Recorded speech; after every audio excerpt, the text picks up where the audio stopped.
আসসালামু আলাইকুম, সবাই কেমন আছেন? আলহামদুলিল্লাহ, আশা করি আপনারা ভালো আছেন, কিন্তু আমি ভালো নেই। আমার ফার্মের অবস্থাও তো একটা ভালো নেই। দেখেন আমার বাচ্চাদের কীভাবে মারা যাইতেছে, কীভাবে এরকম হয় আমি কিছুই বুঝতে পারতেছি না। কি জানি আমার বাচ্চা 3-4টা বাচ্চা মারা গেছে আজকে সহকারে।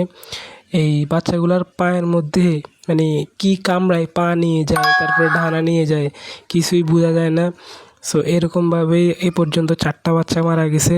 কিন্তু আমি এখন পর্যন্ত সব কিছুই লাগানো আছে, কি কোনো স্কোপ নাই, বাইরের কিছু ঢুকার মতো কোনো স্কোপ নাই যে এখানে মানে বাচ্চাগুলারে কামড়ায় মারবে, এটার কোনো স্কোপ নেই। কিন্তু কি বলবো, কিছু বুঝতেছি না কীভাবে এরকম হইতেছে।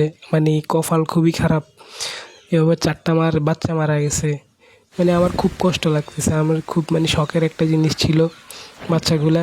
কি করব আর আর কতভাবে সেফটি দিব ওদেরকে? দেখেন আমি উপরে ওদেরকে চারপাশে কাপড় দিয়ে রাখছি যেন কিছু না ঢুকতে পারে, তারপরেও আজকে আবারও আরেকটা বাচ্চা মারা গেছে। দেখেন কি আর বলবো, মানে আমি খুবই কষ্টে আছি। এত শখ করে বাচ্চাগুলোরে আমি এত যত্ন করে বড় করতেছি, আর এখানে বাচ্চাগুলো মারা যেতেছে, কিছু করার নাই। ধন্যবাদ সবাইকে আমার ভিডিওটা দেখার জন্য। সবাই একটু সাপোর্ট করবেন। Thank you.